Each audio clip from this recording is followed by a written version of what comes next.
Yep. So, while Danny's grabbing his pick, I'll preface this one. It's another oldie but a goodie. We're saving the new stuff. But I'm glad to see that Rachel, my old geology lab partner, is here.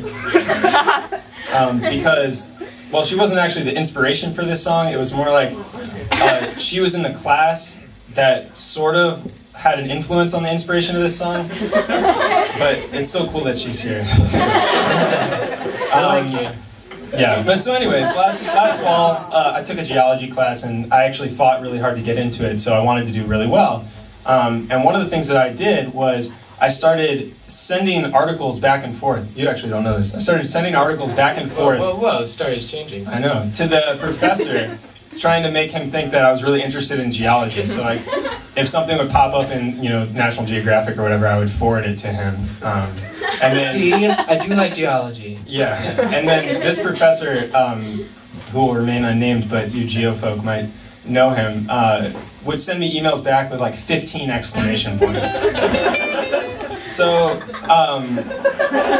this sort of evolved, and eventually I started sticking around after class and talking to him. And one day he had mentioned at the beginning of class that archaeologists had discovered underneath the first layer of ash at Pompeii another civilization that had been also like trounced in a volcano. So you're all familiar with the Pompeii story? Okay, so a big volcano erupts. Ancient city, yeah. Gone, yeah. Okay. And so we talked about this for a while, and I just started thinking, wow, isn't that ridiculous that they built on top of a civilization next to a volcano that had been destroyed by a volcano, and they didn't think, maybe it's weird that we built here. These houses are already here, like whatever. Yeah, they're covered in ash. Anyways, so okay, the song. So I was lying in bed one night and I was thinking, what if you were one of the members of the first civilization who had died in the first volcanic eruption, and you're a ghost, and you're looking down on this new civilization, and you're thinking, oh God, they're so stupid. I can't believe they're building here. I mean, it's so obvious what happened. I have to warn them.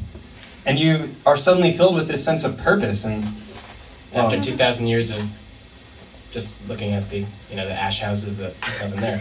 Yeah, suddenly you have a mission. So this song is about that.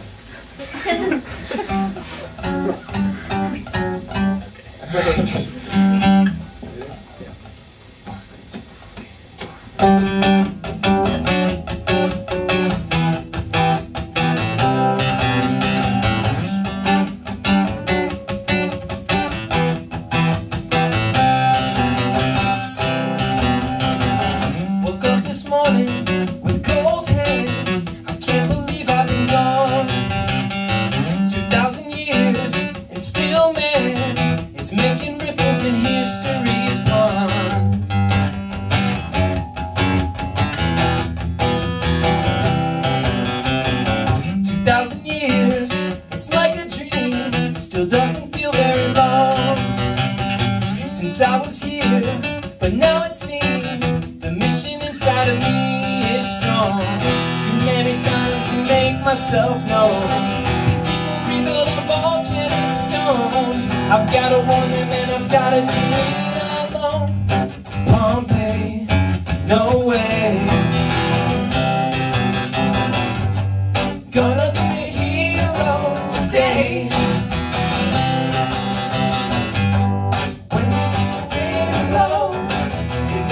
Evacuate Pompeii, no way. From house to house and door to door, I put our case, but I guess it's a more. People don't listen, they turn away. That won't happen to us, they say. But I'm not just some boy who's crying low. I'm a former Pompeian ghost.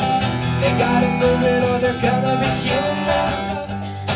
Pompeii, no way.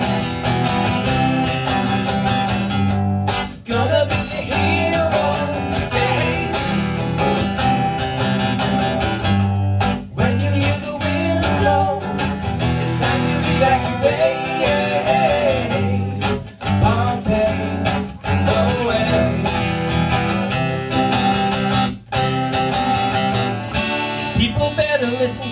or I'm gonna erupt. I've got supernatural powers and I've had enough. Whoa, whoa. It's the urge to destroy that's engulfing me now. Maybe fate's pulled a fast one. We'll soon find out.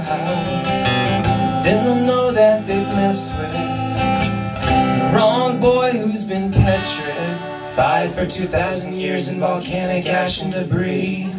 And in his fiery rage, the ghost boy inhabited the volcano known as Mount Vesuvius. And his anger erupted with lava and pyroclastic flows that shot down the mountain at upwards of 60 miles an hour, engulfing everything in their path. And as he looked upon the wreckage, the ghost boy couldn't help but think, I've become a catalyst of my own fate. Pompeii, okay. Should've listened to what I had to say. When you see a ghost boy, you know it's time to pay attention.